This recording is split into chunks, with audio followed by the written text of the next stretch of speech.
indicated thunderstorms producing heavy rain across the warned area. Between 2.5 and 3.5 inches of rain have fallen.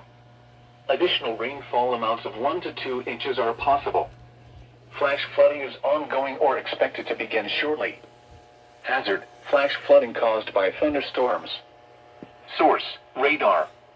Impact: flash flooding of small creeks and streams, urban areas, highways, streets and underpasses, as well as other poor drainage and low-lying areas. Some locations that may experience flash flooding include Hamilton, Fairfield, Sharonville, Springdale, Westchester, Old Westchester, and Beckett Ridge.